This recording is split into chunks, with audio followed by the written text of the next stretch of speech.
serta-merta ya rekening itu dihentikan. Nah ini kita melihat sejak 2020 yang lalu tren dari rekening dorman itu cukup tinggi dan jumlahnya cukup masif dari tahun ke tahun.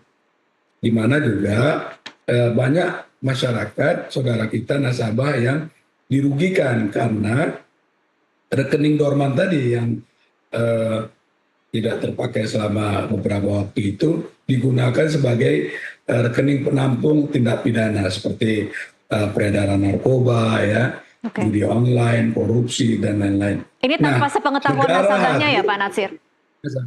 Tanpa sepengetahuan nasabahnya. Berapa banyak Pak kalau boleh tahu datanya? Rekening yang kemudian dorman tapi dipakai oleh pihak ketiga untuk tindak pidana pencucian uang misalnya? Itu ada dari puluhan juta rekeningan itu, kita lakukan analisis, kita lakukan pemeriksaan itu, ada 1 juta rekening, di mana 150.000 diantaranya itu adalah nomini, ya. Lalu kemudian itu rekening dipakai untuk jual beli perdagangan narkoba, kejahatan judi online, korupsi, dan lain-lain. Nah, itu jumlahnya secara uang juga cukup besar gitu ya. 150.000 rekening ya Pak ya? Iya, itu yang dari 1 juta rekening yang kita analisis, kita periksa, itu disalahgunakan. Oke, baik. Pertanyaan saya Pak Natsir, kalau sudah tahu ada 150.000 yang memang terindikasi disalahgunakan sebagai tempat menampung uang hasil tindak pidana, mengapa tidak hanya 150.000 itu saja? Mengapa harus kemudian 31 juta rekening yang bercampur dengan masyarakat lain yang sebenarnya tidak terindikasi melakukan kejahatan? Nah, ini kan mulanya itu ya kita memanggil perbankan ya dan meminta agar menyerahkan data-data rekening dorman tadi. Nah, mereka memberikan semua data itu, lalu memang semuanya kita lakukan penghentian sementara. Nah, dari penghentian sementara banyak rekening dorman tadi, lalu kita analisis dari 1 juta itu ditemukanlah 150.000 yang digunakan sebagai tindak pidana. Jadi setelah disaring banyak rekening dorman tadi, ditemukan 1 juta rekening diantara itu, dan 150.000 diantaranya itu digunakan sebagai tindak pidana kejahatan. Begitu Mbak. Baik. Dan kebanyakan yang dorman itu di atas 4 tahun. 4 tahun ya Pak, bukan hanya 3 tahun ya Pak ya? Iya. Oke, bahkan baik. ada juga yang 10.000 rekening yang digunakan penerima bansos ya, yang tidak sesuai dengan sasaran. Artinya dari 10.000 rekening, 10 juta rekening penerima dana bansos itu, selama 3 tahun uang yang diberikan oleh pemerintah sebagai bantuan sosial itu tidak dimanfaatkan. Nah ini kan indikasi ya bahwa uang itu tidak tepat sasaran sebagaimana orang-orang yang berhak untuk menerima dari dana bantuan sosial. 10.000, baik, 10.000 penerima bansos. 10 juta. 10 juta, oke. 10 juta rekening penerima bansos ini artinya ini sebenarnya ada pemiliknya atau fiktif Pak Natsir? Pemiliknya ada. Pemiliknya tahu bahwa dia adalah penerima bansos atau bagaimana?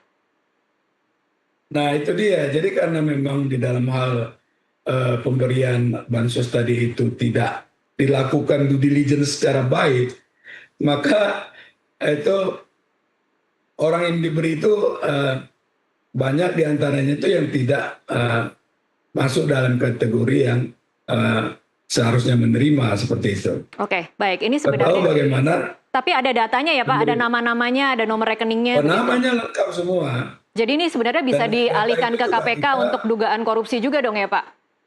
Iya, ya itulah salah satu nanti rekomendasi yang bisa kita berikan kepada penegak hukum maupun ke Kementerian Sosial. Oke. Nah, dari data-data yang ada itu juga, satu rekening itu identik, dia penerima dana bantuan sosial, dia juga melakukan judi online.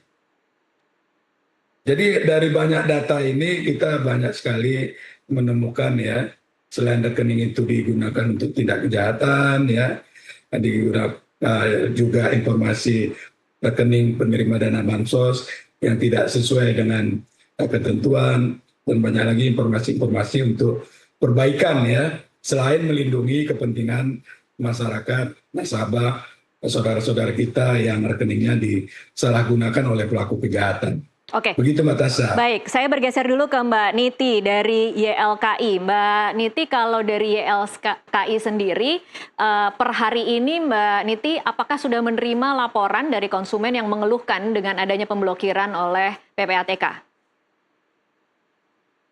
Iya Mbak, jadi memang kalau untuk terkait dengan pengaduan itu untuk permasalahan bank itu sebenarnya kami cukup tinggi gitu. Meskipun di beberapa komoditas bank itu permasalahannya berbeda-beda. Memang salah satunya adalah di bagian rekening dorman sendiri. Ada angkanya jadi, tidak Mbak Niti? Angka keluhan konsumen yang khusus untuk pemblokiran?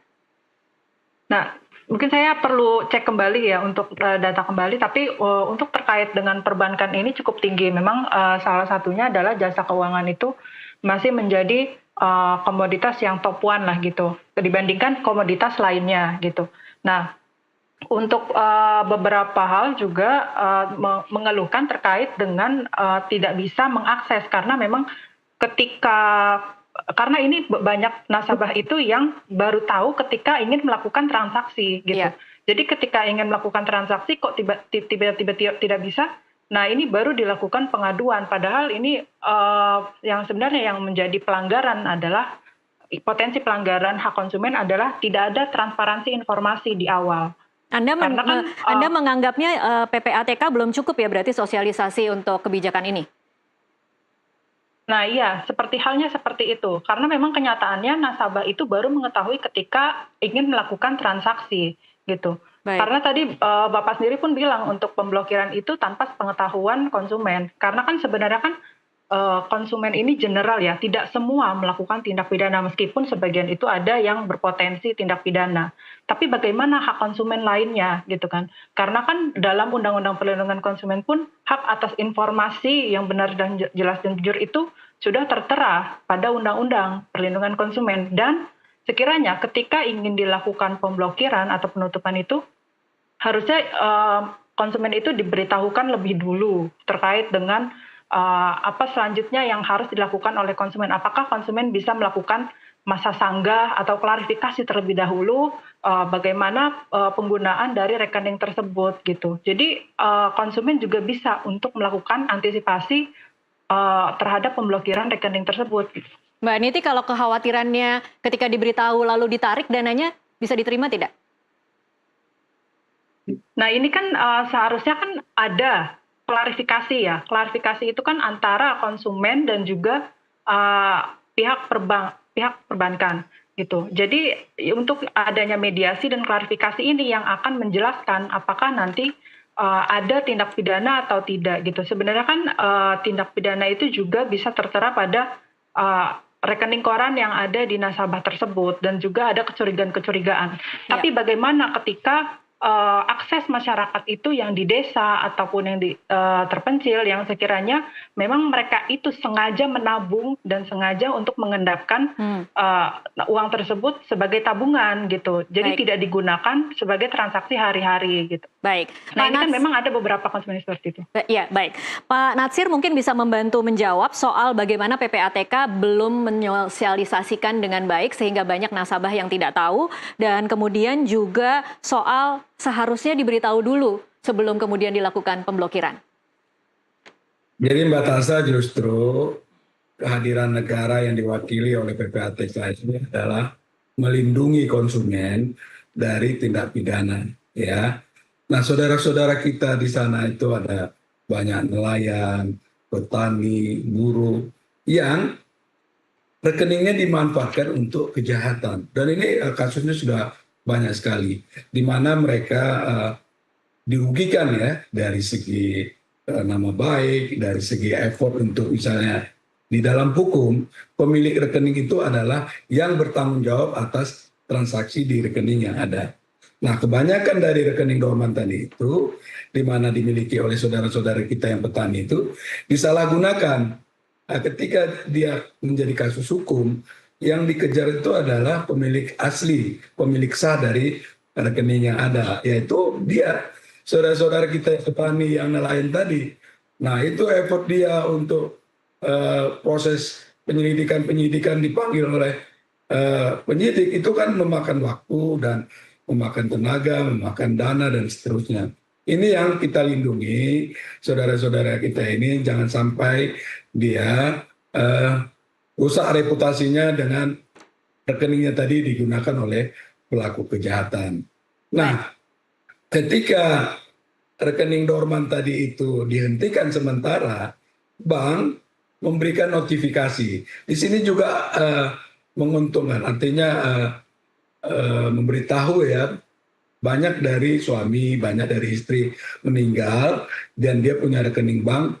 Ketika dia meninggal itu keluarga nggak tahu kalau dia punya rekening di bank tertentu. Iya. Nah, dengan penghentian sementara ini bank memberikan notifikasi, maka ahli waris tahu kalau suaminya atau istrinya itu memiliki rekening di bank. Oke. Seperti itu. Dan banyak juga yang nilainya lumayan gitu loh, Mbak. Iya.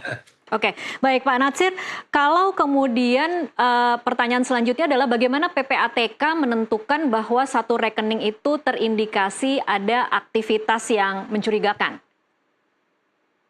Salah satu contoh yang sederhana ya, dia rekening yang menerima bansos, ya kan?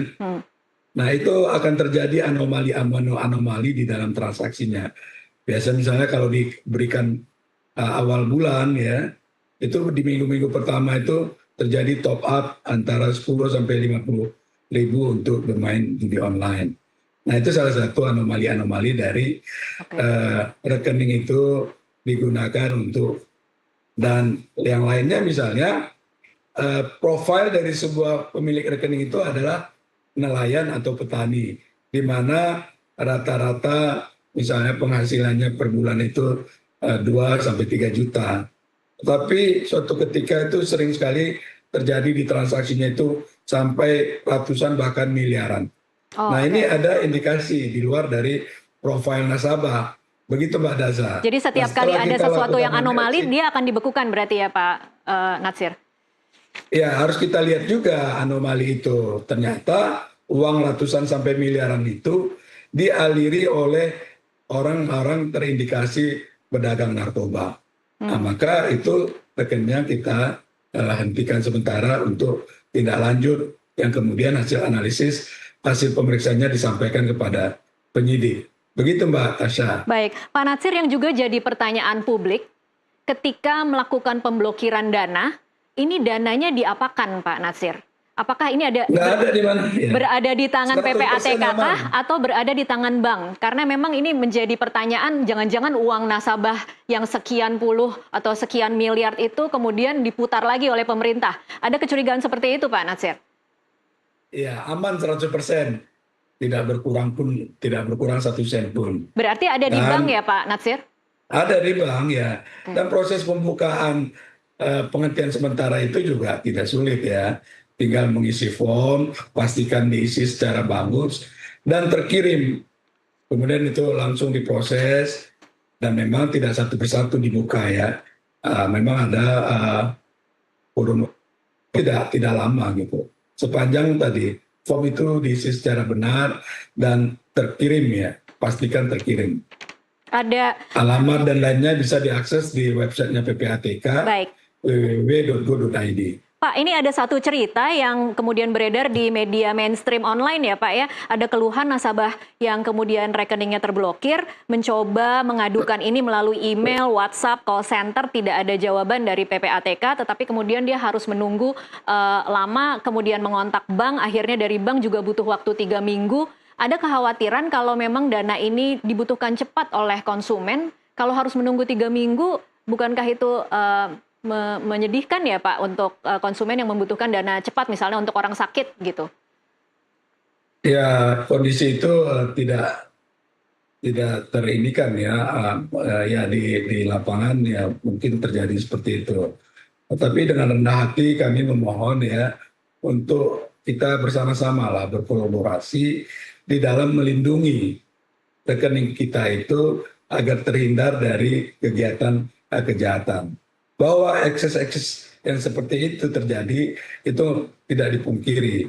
Dengan rendah hati kami memohon kiranya saudara-saudara kita untuk kita saling membantu ya di dalam mencegah dan memberantas tindak pidana kejahatan ya, tindak pidana pencucian uang dari rekening-rekening yang digunakan oleh pelaku kejahatan.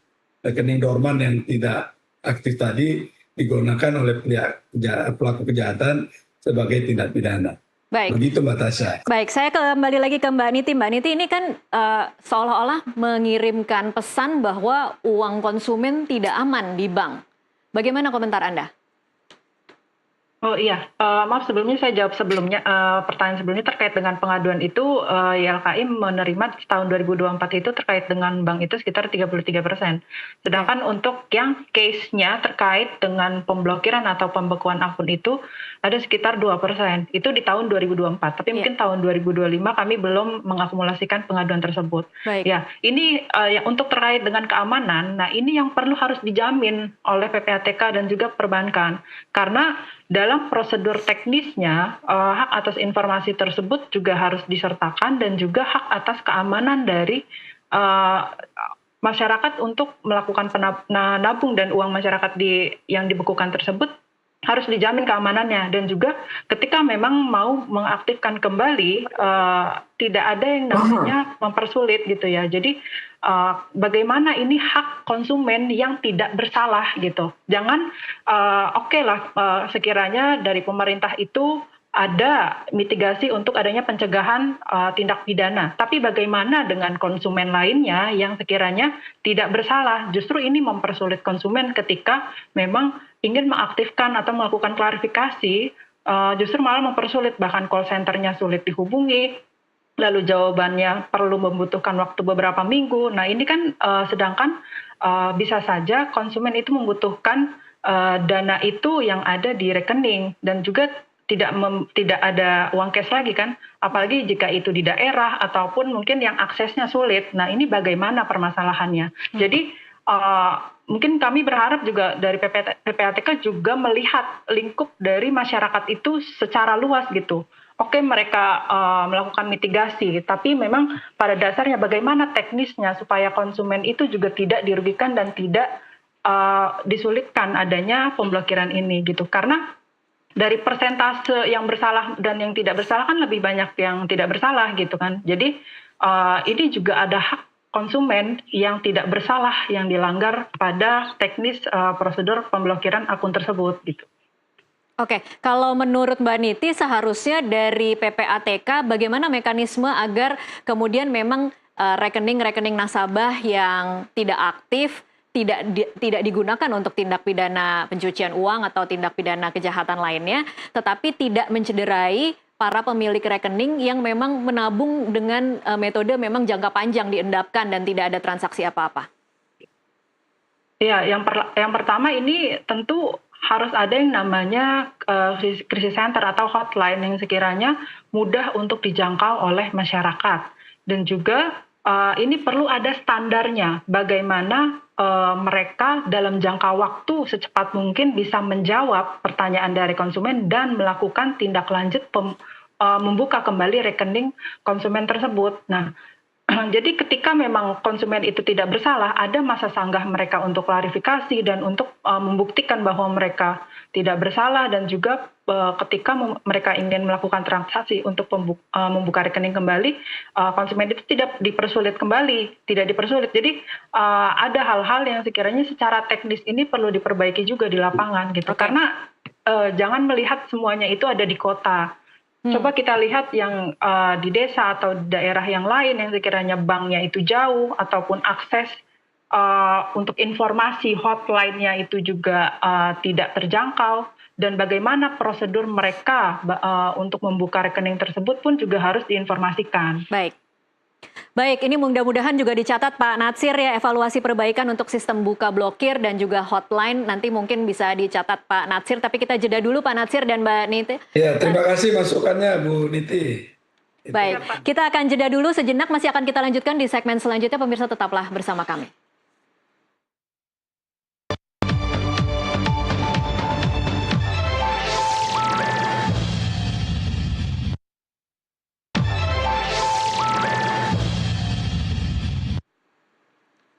Pemirsa, terima kasih Anda masih terus menyaksikan NTV Prime. Kita lanjutkan perbincangan. Saya kembali lagi bersama Pak Natsir dan Mbak Niti. Pak Natsir, saya ingin mengutip ada komentar dari anggota Komisi 11 DPR Melkias Markus Mekeng mengatakan PPATK sudah terlalu jauh masuk ke dalam ranah pribadi orang yang memiliki rekening. Tanggapan Anda, Pak Natsir? Undang-Undang Nomor 8 Tahun 2010 tentang pencegahan dan pemberantasan tindak pidana pencucian uang itu memberikan kewenangan ya.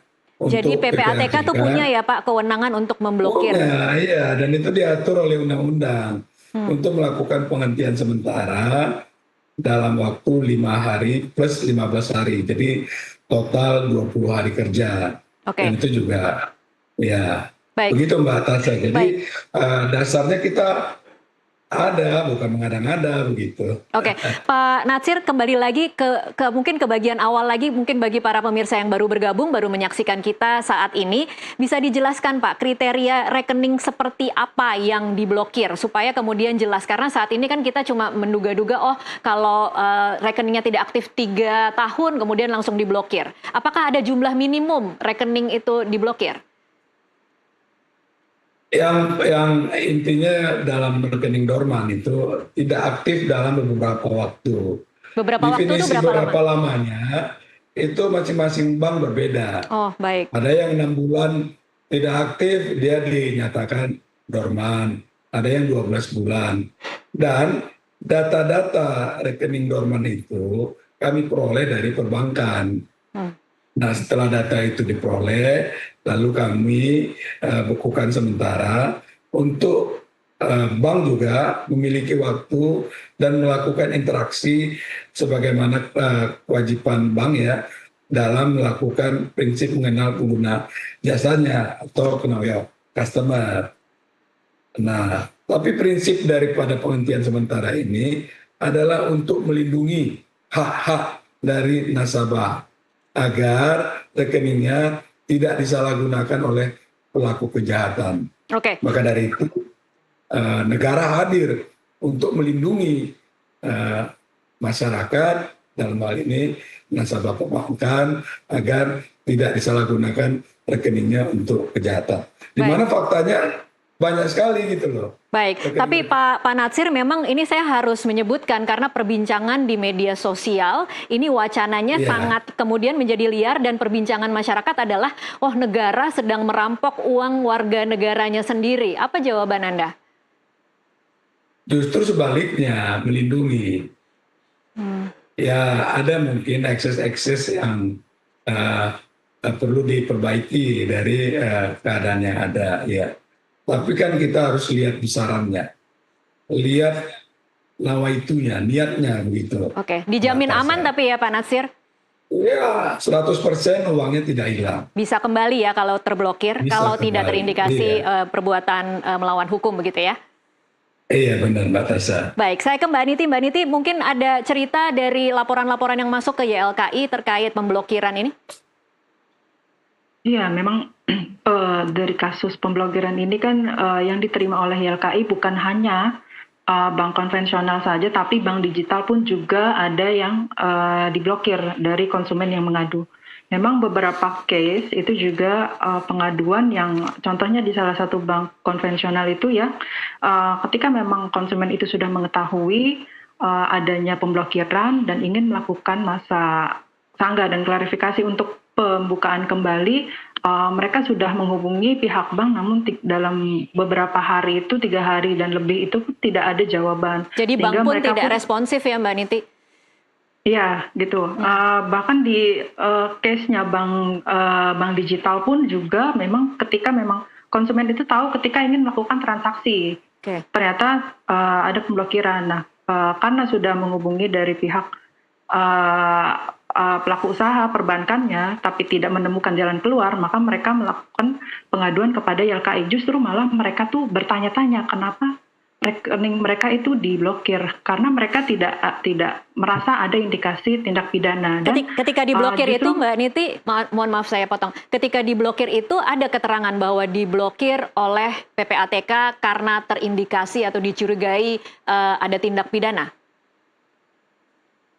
Memang ada konsumen yang mengadukan, justru bertanya-tanya, kenapa rekening saya diblokir? Emang ada tindak pidana gitu kan? Berarti ada indikasi memang potensi ada tindak pidana. Tapi ketika mereka ingin melakukan pengaktifan kembali, justru mempersulitnya adalah kenapa dalam jangka waktu yang sangat lama? Karena ketika memang dana tersebut dibutuhkan cepat, jadi tidak bisa digunakan gitu rekeningnya. Justru malah mereka bertanya, apakah prosedurnya untuk membuka kembali itu seperti apa? Apakah membutuhkan surat kepolisian atau mereka harus melakukan apa gitu? Karena mereka sudah melakukan untuk berkontak dengan pihak bank, namun tidak ditanggapi dengan cepat gitu. Jadi mereka harus melakukan apa? Jadi sudah sesuai dengan instruksi melakukan pelaporan ke bank, tapi tidak ada tanggapan dengan cepat, mereka justru bingung gitu. Nah, ini kan yang menyulitkan konsumen. Baik, nanti kita tanyakan ke Pak Natsir untuk pertanyaan penutup, tapi saya pertanyaan penutup ke Mbak Niti dulu. Apa mungkin pesan bagi konsumen yang saat ini merasa khawatir uangnya di bank-bank kemudian menjadi tidak aman dan diblokir oleh PPATK? Ya, yang pertama keamanan jaminan itu harus dijamin oleh pihak bank dan juga PPATK yang melakukan teknis prosedur pemblokiran tersebut. Lalu yang kedua, konsumen untuk bisa segera untuk pengecekan rekening tersebut. Jika memang sudah ada pemblokiran ataupun pembekuan dari rekening, silakan untuk selanjutnya segera untuk menghubungi pihak bank terkait untuk sekiranya ada namanya pembukaan rekening kembali, agar ketika memang konsumen seketika urgent untuk adanya transaksi bisa untuk dilakukan dengan cepat gitu. Jadi ini juga konsumen itu juga sekiranya jadi PR tambahan untuk konsumen untuk pengecekan lebih lanjut gitu. Iya, betul. Oke, baik. Terakhir ke Pak Natsir. Pak Natsir, mohon ini dijelaskan lagi sebagai bagian dari sosialisasi PPATK untuk seluruh warga negara yang hari ini was-was uangnya di bank tidak aman. Bagaimana Pak caranya ketika kemudian nasabah mendapat pemberitahuan uangnya terblokir? Mekanismenya seperti apa? Prinsipnya uang nasabah itu aman, 100% terjamin. Nah, untuk membuka rekening yang dilakukan penghentian sementara transaksinya, lihat tata caranya di media sosial yang dimiliki oleh PPATK. Isi form secara baik dan pastikan terkirim, dan dalam waktu yang singkat rekening Anda bisa digunakan kembali. Oke. Begitu Mbak Tasya. Baik, jadi nasabah atau konsumen harus mengecek ke Instagram atau sosial media dari PPATK ya Pak? Iya, ya kalau rekeningnya dihentikan ya transaksinya, dan bank memberikan notifikasi bahwa nasabahnya rekeningnya dihentikan sementara. Ada notifikasi itu. Baik, saat ini sudah ada hotline belum Pak untuk para nasabah yang rekeningnya terblokir? Sudah ada. Kita punya call center ya, bisa lewat WA, bisa lewat email. Dan itu responsif ya Pak saat ini? Iya, responsif, dan lebih dari separuh nasabah ya pemilik rekening yang dihentikan sementara itu kan sudah kita buka. Oh, baik. Pak Kepala PPATK Bapak Ivan Yustiavandana itu langsung sendiri itu untuk ikut ya membuka rekening-rekening dari saudara-saudara kita yang rekeningnya dihentikan sementara. Baik, Pak Natsir, saat ini sudah selesaikah pemblokiran ini ataukah di beberapa bulan ke depan masih akan terus berlanjut? Oke, jadi masih deg-degan dong ya kalau ada nasabah yang punya rekening nganggur, itu mungkin harus dicek-cek dari sekarang berarti ya Pak Natsir? Iya, tapi jangan khawatir, jangan panik. Oke. Nggak masalah, kalau bersih kenapa harus risih? Oke, baik. Baik, terima kasih M. Natsir Konga, Koordinator Kelompok Substansi Humas PPATK. Dan juga Batasnya, Niti Bu Niti. Emiliana, Ketua Harian YLKI untuk waktunya bersama kami di NTV Prime. Pemirsa tetaplah bersama NTV Prime, usai jeda kami masih akan kembali dengan sejumlah informasi lainnya sesaat lagi.